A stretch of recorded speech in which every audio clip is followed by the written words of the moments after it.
स्वागत है दोस्तों आपका परीक्षा कोचिंग सेंटर के YouTube चैनल पर। आज की वीडियो में हम लोग बहुत इंपॉर्टेंट टॉपिक के बारे में बात करने वाले हैं। जैसा कि आपने थंबनेल में देख लिया होगा, आपने समझ लिया होगा कि हम आज के टॉपिक में क्या बात करेंगे। हम लोगों ने नदी के जिस टॉपिक को शुरू किया था, हमने उस टॉपिक को पूरा करना है। और इस टॉपिक में, इस वीडियो सीरीज में हम लोग जानेंगे नदी के मार्ग के बारे में।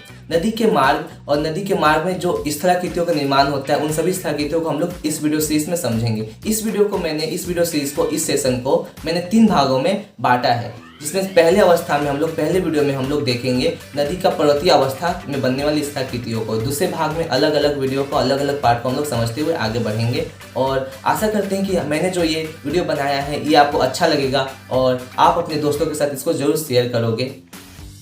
तो दोस्तों बिना समय को गवाए हम लोग शुरू करते हैं आज के इस वीडियो सेशन को और आते अपने स्क्रीन के ऊपर, समझते हैं इस टॉपिक को। देखिए, जो नदी का मार्ग होता है, इस नदी के मार्ग को नदी के मार्ग को प्रवाह मार्ग कहा जाता है। नदी के उद्गम स्थान यानी नदी की जहाँ उत्पत्ति होती है उस स्थान से लेकर नदी के मुहाने तक, यानी नदी जहाँ पे समाप्त होता है उसके बीच के भाग को हम लोग कहा करते हैं नदी के प्रवाह मार्ग।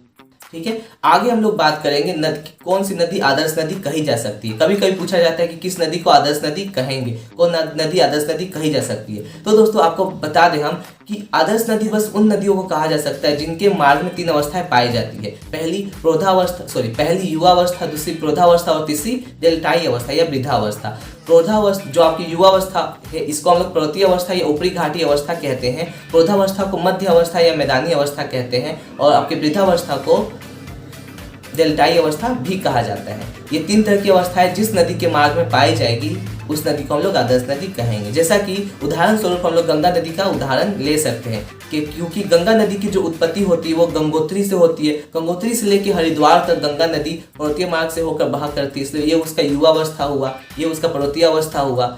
जैसे ही नदी हरिद्वार में पहुंचती है तो वो मैदानी भाग में प्रवेश करती है और जलोढ़ पंख का निर्माण करते हुए मैदानी भाग में प्रवेश करती है। और मैदानी भाग से मतलब हरिद्वार से लेकर राजमहल की पहाड़ियों तक गंगा नदी का ये एक मैदानी अवस्था कहलाता है, क्योंकि इस भाग में नदी काफ़ी मंद गति से होकर बहती हुई आगे बढ़ती है और ये उसका प्रौढ़ावस्था या मैदानी अवस्था कहलाता है। इसके बाद नदी जब राजमहल की पहाड़ियों पर पहुंचती है तो राजमहल की पहाड़ियों से वो टूटना शुरू करती है और अपने डेल्टा का निर्माण करते हुए आगे बंगाल की खाड़ी तक पहुंचती है। तो राजमहल की पहाड़ी से लेकर बंगाल की खाड़ी तक गंगा नदी की वृद्धावस्था शुरू रहती है, मतलब नदी जो है वृद्धावस्था में रहती है, इसलिए उसको हम लोग नदी की वृद्धावस्था कहते हैं। कहाँ से कहाँ तक? राजमहल की पहाड़ी से लेकर बंगाल की खाड़ी तक की अवस्था को।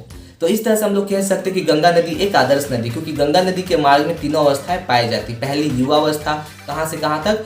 गंगोत्री से हरिद्वार तक। उसके बाद प्रौढ़ावस्था, हरिद्वार से राजमहल की पहाड़ियों तक। और उसके बाद अंत में वृद्धावस्था, कहाँ से कहाँ तक? तो राजमहल की पहाड़ियों से लेकर बंगाल की खाड़ी तक। ये 3 अवस्थाएं पाए जाने के कारण से गंगा नदी को क्या कहा जाता है?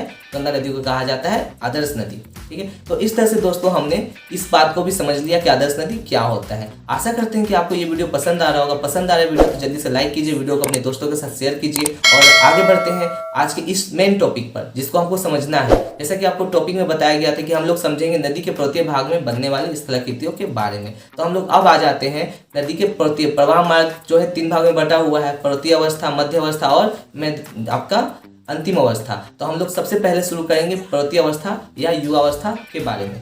ठीक है, तो युवावस्था की बात की जाए तो नदी की यह प्रारंभिक अवस्था होती है। यहाँ नदी की उत्पत्ति होती है, इसलिए इसको हम नदी का उद्गम भी कहा करते हैं। यहाँ पे नदी पतली संकीर्ण होती है लेकिन काफी तीव्र गति से बहती है। यह इतना तीव्र होती है कि बड़े से बड़े शिलाखंडों को अपने साथ बहा ले जाती है। किसी भी चीज को ये छोड़ती नहीं है, हर एक चीज को अपने साथ लेके आगे बढ़ जाती है।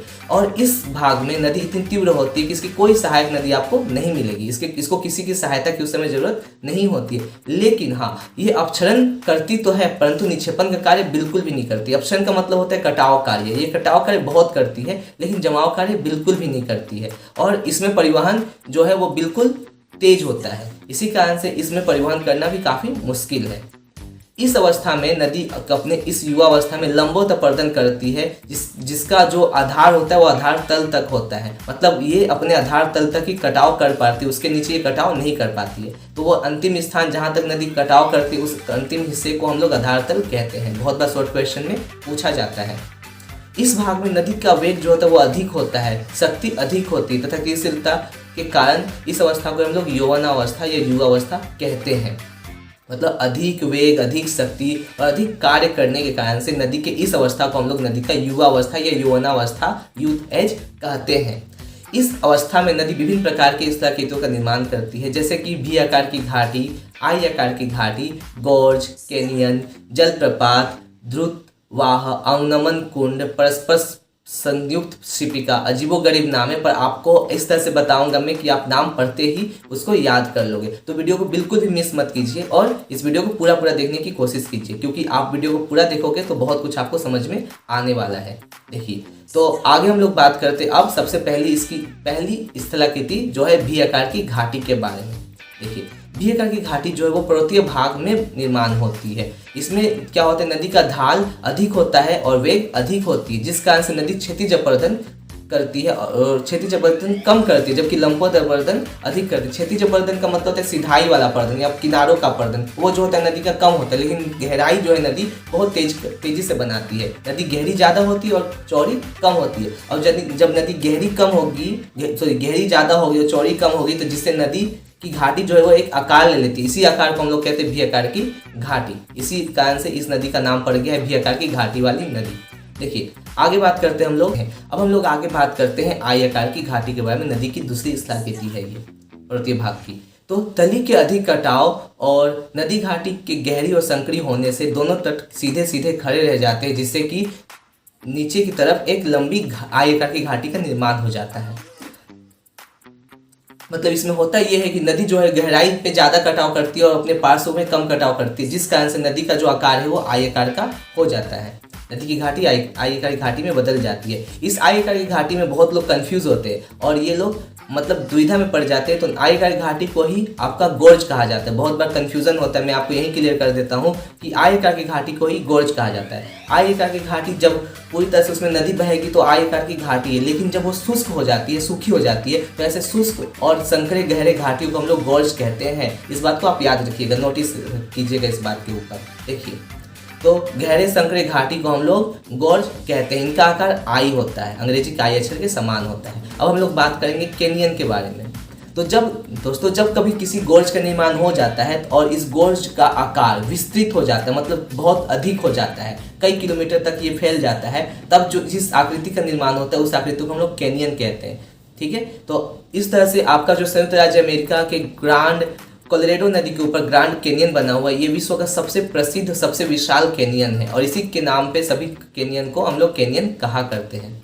अगला आपका टॉपिक है, अगला आपका पॉइंट है द्रुतवाह या शिपिका। इसको द्रुतवाह भी कहा जाता है और शिपिका भी कहा जाता है। साधारणतः कहा जाए तो साधारणतः जलधारा के प्रवाह साधारण वेग से अधिक हो, अर्थात जल जब ऊंचे स्थान से नीचे की ओर गिरने लगे तो इसको हम लोग कहेंगे द्रुतवाह या शिपिका। जब कोई जल ऊंचे स्थान से नीचे गिरता है तो जल का तो एक अपना वेग होता है, जल अपने वेग से आगे बढ़ रही होती है, लेकिन जैसे वो किसी ऊंचे स्थान से नीचे गिरता है तो जल का वेग उस जगह पे तेज हो जाता है, और जब तेज हो जाता है किसी को हम लोग द्रुतवाह कहते हैं, मतलब तेजी से बहना कहते हैं।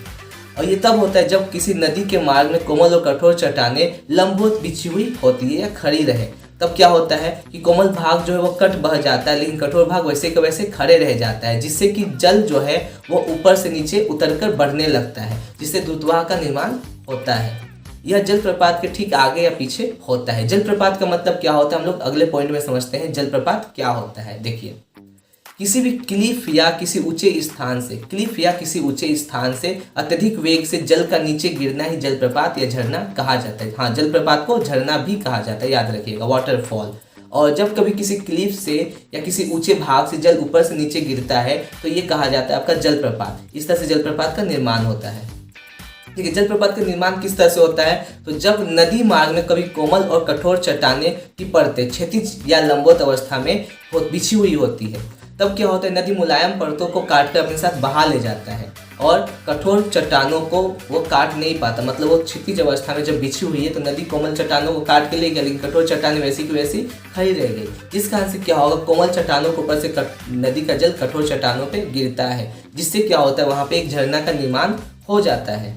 और जब जल ऊपर से नीचे गिरता है तो इससे झरना का निर्माण हो जाता है। यह स्थायी होता है, परंतु कठोर चट्टानों के नीचे ये तो होता है स्थायी है, लेकिन कठोर चट्टानों के नीचे कोमल चट्टानें कट जाती है और तब यह आधारहीन होकर टूट जाता है और जलप्रपात पीछे होता जाता है। मतलब जब कभी क्या देखिएगा कि कोमल और कठोर चट्टानें बिछी हुई है, क्या होगा कि कोमल और कठोर चट्टानों का जब अगर कोई कठोर चट्टान है उसके नीचे का जब आधार कमजोर हो जाता है तो कठोर चट्टानें टूटकर गिरकर बह जाती है, जिससे क्या होता है कि वो वहाँ पे जो झरना है वो हर बार पीछे की ओर घसकते रहता है। इस तरह से झरना क्या होता है, हर बार पीछे सरकते रहता है। किस कारण से? तो कठोर चट्टानों के कटकर, आधारहीनों का कटकर बह जाने से।